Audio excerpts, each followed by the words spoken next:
Dear student, आज हम लोग प्रीपोजिशन की 12th पार्ट पढ़ेंगे और इसमें आज हम लोग सीखेंगे यूज ऑफ अलोंग। अलोंग का क्या मतलब होता है, कहाँ कहाँ पे यूज होता है, इसके बारे में आज हम लोग सीखेंगे। डियर फ्रेंड्स, चलो स्टार्ट करते हैं आज की यूज ऑफ अलोंग। अलोंग इससे पहले अगर आप मेरी प्रीपोजिशन की वीडियो नहीं देखे हैं तो हमारे प्लेलिस्ट में जाएं और 11 वीडियो की लिस्ट है प्रीपोजिशन पर, वो वीडियो ज़रूर देख लें ताकि आपको ज़्यादा अंडरस्टैंडिंग हो। और अगर अच्छी लगी तो हमारे चैनल को सब्सक्राइब करें और बेल आइकन को प्रेस कर लें ताकि सबसे पहले हमारी वीडियो की नोटिफिकेशन आप तक पहुंच सके। और अगर अच्छा लगे तो वीडियो को लाइक भी कर दें और अपने दोस्तों को शेयर करें। तो आज हम लोग देखेंगे यूज ऑफ अलोंग। अलोंग का यूज हम लोग देखेंगे। इसमें से फर्स्ट रूल है आपका, अलोंग का प्रयोग किनारे किनारे, मतलब किनारे किनारे के सेंस में अलोंग का यूज होता है। इंग्लिश में बोलें तो इसका इन द सेम लाइन के अर्थ में यूज करते हैं। जैसे यहाँ पे एक एग्जांपल है और इस एग्जांपल से हम लोग समझने की कोशिश करते हैं अलोंग को। He was walking along the road, मतलब वह सड़क के किनारे किनारे टहल रहा था। अब किनारे किनारे के सेंस में आप बहुत सारे सेंटेंस को फ्रेम कर सकते हो। जैसे वह वह तालाब के किनारे किनारे टहल रहा है। He is walking along along the pond. वह जंगल के किनारे किनारे जा रहा था। He was walking along the jungle. तो इस तरह से आप डिफरेंट डिफरेंट टाइप के सेंटेंस यूज कर सकते हैं और अपने प्रैक्टिस में ला सकते हैं। नेक्स्ट हम लोग देखते हैं रूल नंबर सेकेंड है अलोंग विथ। अब अलोंग विथ का क्या मतलब है? अलोंग विथ का मतलब है साथ साथ। और यहाँ पे एक एग्जांपल लिए हैं हम, Varsha went to Malaysia along with her husband, मतलब वर्षा अपने हस्बैंड के साथ मलेशिया गई। और इसके अलावा और भी सेंटेंस हम लोग प्रैक्टिस करते हैं। जैसे he went to market along with his parents. इसके अलावा they played cricket along with his friends. तो इस तरह का सेंटेंस आप इसे अलोंग के साथ में यूज कर सकते हैं। इसके बाद हम लोग नेक्स्ट प्रीपोजिशन के बारे में देखेंगे, बिफोर। बिफोर का फर्स्ट रूल है आपका, बिफोर का प्रयोग के सामने, बिफोर का प्रयोग के सामने के अर्थ में किया जाता है। जैसे she was standing before the police inspector, मतलब हुआ कि वह पुलिस इंस्पेक्टर के सामने खड़ी थी। नेक्स्ट एग्जांपल है the case was brought before the जज, मतलब केस जो है, मामला, वो जज के सामने लाया गया। The accused appeared before the magistrate, मतलब जो दोषी हैं वो मैजिस्ट्रेट के सामने अपियर्ड हुए, मतलब सामने आए, उपस्थित हुए। नेक्स्ट है आपका रूल नंबर सेकेंड बिफोर का। वो रूल है आपका, बिफोर का प्रयोग से पहले के अर्थ में होता है। से पहले के अर्थ में बिफोर का मतलब होता है यहाँ पे, I take meal before going to my tuition centre, मतलब मैं अपना खाना खाता हूँ अपने ट्यूशन सेंटर जाने के पहले। मैं अपना खाना ट्यूशन सेंटर जाने के पहले खाता हूँ। The patient had died before the doctor केम, मतलब पेशेंट क्या हुआ, मर गया डॉक्टर के आने से पहले। पेशेंट ने मर गया डॉक्टर के आने से पहले। तो यहाँ से पहले के अर्थ में हम लोग बिफोर का यूज़ देखते हैं। और पहला यूज़ देखें के सामने और से पहले, ये दो मीनिंग हम लोग बिफोर का देखें। नेक्स्ट हम लोग कुछ ध्यान देने योग्य बात है, मतलब नोट है यहाँ पे, कुछ रूल, एक्स्ट्रा रूल है, वो है आपका लॉन्ग बिफोर का प्रयोग। अब यहाँ पे हम लोग बिफोर का यूज़ देख रहे थे, लेकिन यहाँ पे लॉन्ग अगर इसके साथ में लगा हुआ आता है, बिफोर के पहले लॉन्ग लगा हुआ है, तो इसका सेंस चेंज हो जाता है, बदल जाता है। वो क्या है, बहुत पहले के सेंस होता है। लॉन्ग बिफोर मतलब बहुत पहले का अर्थ में इसका उपयोग किया जाता है, यूज किया जाता है। The Indian new farming long before the European, मतलब क्या हुआ, इंडियन ने सीख लिया था खेती करना, किससे, यूरोपियन से बहुत पहले। मतलब इंडियन ने यूरोपियन से बहुत पहले क्या सीख लिया था, खेती करना। नेक्स्ट है आपका ही नोज, ये सेंटेंस आपका रॉन्ग है। He knows English long before, मतलब वह इंग्लिश बहुत पहले से जानते हैं। नेक्स्ट एग्जाम्पल है आपका he was ill long before, वह बहुत पहले से बीमार थे, वह बहुत पहले से बीमार थे। नेक्स्ट है एग्जाम्पल रूल, एक्स्ट्रा रूल में जब बिफोर लॉन्ग का प्रयोग शीघ्र के सेंस में हो, इसका अलग एक और है। पहले लॉन्ग बिफोर था, बहुत पहले के सेंस में आपका बिफोर लॉन्ग होता है, लेकिन long before and before long का प्रयोग शीघ्र के अर्थ में भी होता है। जैसे कि I shall go to my village before long, मैं शीघ्र अपने गांव जाऊंगा। You will learn English before long, मतलब तुम शीघ्र इंग्लिश सीखेंगे। नेक्स्ट एग्जाम्पल है आपका you will know how to write English before long, आप शीघ्र ही इंग्लिश लिखना सीखेंगे। नेक्स्ट है आपका यूज ऑफ आफ्टर। अब हम लोग यूज ऑफ आफ्टर देखेंगे। रूल नंबर फर्स्ट कहता है इसका, आफ्टर का प्रयोग के बाद।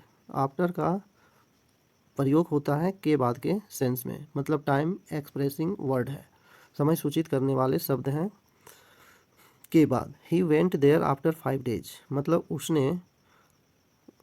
उसने 5 दिन के बाद वहाँ गए, वह 5 दिन बाद वहाँ गए। नेक्स्ट है आपका she went to her college after 11 AM, मतलब कि वह 11 बजे के बाद अपना कॉलेज गए, 11 बजे के बाद अपना कॉलेज गए। नेक्स्ट है Tuesday come after Monday, Tuesday Monday के बाद आता है। नेक्स्ट है अप्रैल कम्स आफ्टर मार्च, मतलब अप्रैल मार्च के बाद आता है। रूल नंबर सेकेंड है आफ्टर का के बाद के सेंस में कोई प्लेस को सूचित करने के लिए यूज किया जाता है। जैसे बी कम्स आफ्टर ए, मतलब बी ए के बाद आता है, बी ए के बाद आता है। From Patna Hajipur comes after the Ganga river, मतलब पटना से हाजीपुर गंगा रिवर के बाद आता है। नेक्स्ट रूल हम लोग देखते हैं आफ्टर का। रूल नंबर थर्ड है आपका आफ्टर का प्रयोग के अनुसार।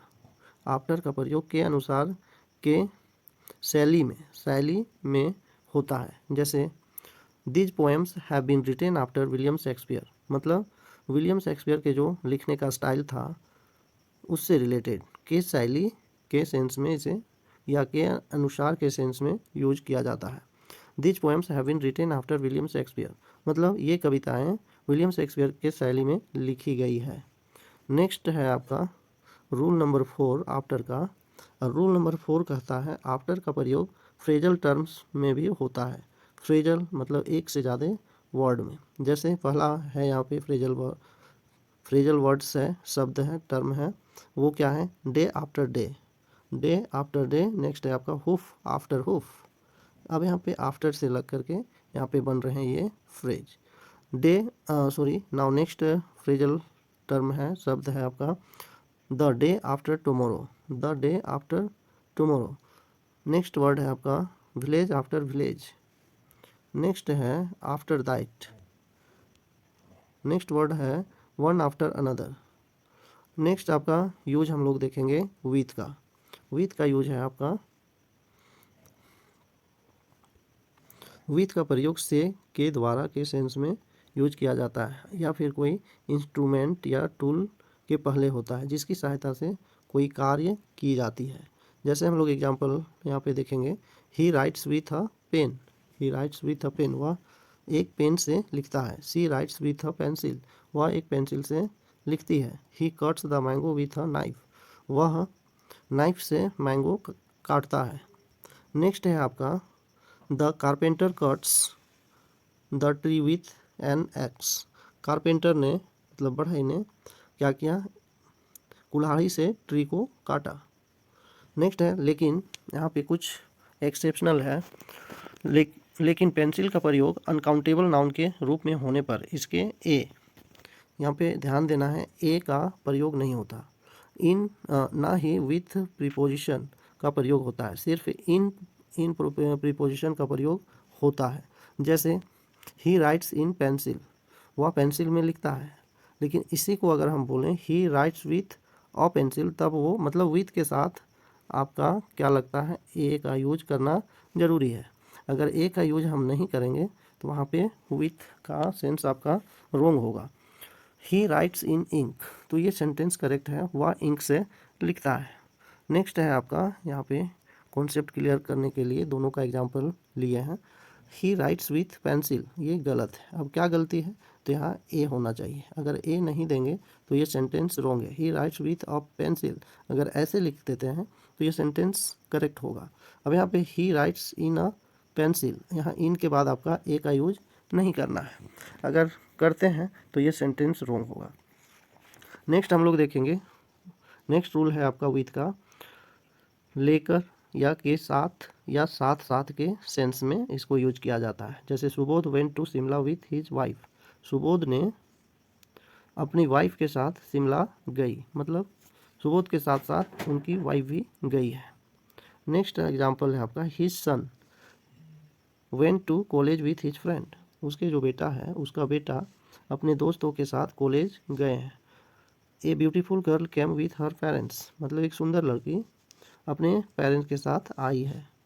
नेक्स्ट रूल आपका विथ का है, रूल नंबर 3, विथ का प्रयोग के रहते हुए भी सेंस में यूज किया जाता है। इन इंस्पाइट ऑफ के सेंस में यूज किया जाता है। जैसे पहला एग्जांपल है आपका, with all his wealth he is unhappy, मतलब फ्रेंड्स यहाँ क्या मतलब हुआ, उसके पास वेल्थ होने के बावजूद ही इज़ अनहैप्पी, मतलब वह नाखुश है। उसके पास संपत्ति होने के बावजूद भी क्या है, वो अनहैप्पी है, नाखुश है। नेक्स्ट है आपका example, with all his bad habit he is a good man, मतलब उसके गलत आदत होते हुए भी, उसके पास गलत आदत होते हुए भी उसे क्या, वह एक अच्छा आदमी है। रूल नंबर 4 है विथ का प्रयोग से के अर्थ में काउज मतलब कारण या भाव को अभिव्यक्त करने के लिए किया जाता है। जैसे यहाँ पे कुछ एग्जांपल मैंने लिखा हूँ और इस एग्जांपल से और क्लेरिफाई होगी। Young and beautiful girl was travelling with fear, मतलब एक यंग और ब्यूटीफुल गर्ल क्या कर रहे हैं, डर से ट्रैवलिंग कर रहे हैं, मतलब कांप रहे हैं। Your eyes are red with tear, आपकी आँख क्या है, आंसू से लाल है, आंसू से लाल है। तो यहाँ से के अर्थ निकल रहा है विथ का। विथ का रूल नंबर 5 है, विथ का प्रयोग सेपरेशन या जुदाई मतलब अलग होने के सेंस में भी किया जाता है, और यही आपका फ्रॉम के साथ भी होता है, जो मैंने कल आप लोगों के साथ में डिस्कस किए थे। नेक्स्ट है आपका, यहाँ पे कुछ एग्जांपल है, he parted with his beloved at Patna junction, तो ये आपका पिलगांव की मतलब जुदाई, अलग होने की बात कही गई है। नेक्स्ट है आपका रूल नंबर 6 है आपका, विथ का प्रयोग मैनर मतलब तरीका के भाव को अभिव्यक्त करने के लिए किया जाता है। जैसे द सोल्जर फाउट विथ करेज, मतलब सोल्जर ने अपने साहस से लड़ा। The boys were sitting in the class with patience, मतलब लड़के क्या किया है, अपनी पैसेंस के साथ अपने क्लास में बैठे थे। रूल नंबर 7 है आपका, विथ का प्रयोग अफर्मेशन मतलब सहमति तथा कॉन्ट्ररी मतलब विरोध के भाव को अभिव्यक्त करने के लिए किया जाता है। जैसे I was agreed with her for marriage, मतलब मैंने सहमत हुआ उसके मैरिज से, शादी से। The Indian soldier will fight with the enemies, Indian soldier भारतीय सैनिक ने अपने एनिमी से लड़ेंगे। रूल नंबर 8 है आपका विथ का, वो है आपका, विथ का प्रयोग क्वालिटी गुण फीचर्स विशेषताएं के भाव को अभिव्यक्त करने के लिए किया जाता है। जैसे ही a girl with big blue eyes reads in his class. Next है आपका, the man with his hands in his pocket was standing at the gate. Next है आपका रूल नंबर 9, ये है विथ का प्रयोग निम्नलिखित शब्दों के बाद होता है। कुछ वर्ड ऐसे यहाँ पे हैं जो कि ये वर्ड हमेशा जब आएगा तो अपने साथ अंत में ही लेगा, फर्स्ट में नहीं ले सकता। तो वो उसमें से आपका है quarrel with, contented with, satisfied with, sympathy with, charged with।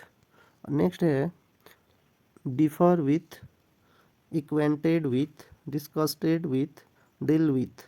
तो ये जितने वर्ड के बारे में हम लोग देखें तो ये वर्ड अपने अंत में ही with का पोजीशन होता है, और इसको जब भी ये वर्ड आएगा अपने साथ अपने बाद ही इसका यूज होता है। अब नाउ नेक्स्ट हम लोग देखेंगे यहाँ विदाउट का। विदाउट का मतलब क्या है और इसका यूज क्या है। नेक्स्ट रूल है, फर्स्ट रूल है विदाउट का। विदाउट का प्रयोग सामान्यतः के बिना या छोड़कर या के सिवाय के अर्थ में होता है। मतलब इसका 3 मीनिंग यहाँ बता रहा है, के बिना या छोड़कर या के सिवाय के सेंस में होता है। जैसे a woman cannot live without a man, मतलब एक औरत पुरुष व्यक्ति के बिना नहीं रह सकते हैं। We cannot live without water, हम लोग बिना पानी का नहीं रह सकते हैं। One cannot write without a pen, कोई भी बिना पेन का नहीं लिख सकता है। नेक्स्ट है आपका we cannot see without eyes, हम लोग आँख के बिना नहीं देख सकते हैं। अब यहाँ पे नोट में कुछ है, नोट है विदाउट डिले का प्रयोग शीघ्र मतलब सुन, तथा विदाउट डाउट का प्रयोग निश्चित रूप से सर्टेनली के अर्थ में होता है। डियर फ्रेंड्स, अगर यह वीडियो आपको अच्छा लगा है तो हमारी वीडियो को लाइक करें, शेयर करें और हमारी चैनल को सब्सक्राइब करें ताकि सबसे पहले हमारी वीडियो का नोटिफिकेशन आप तक पहुंचे। Thank you for watching this video.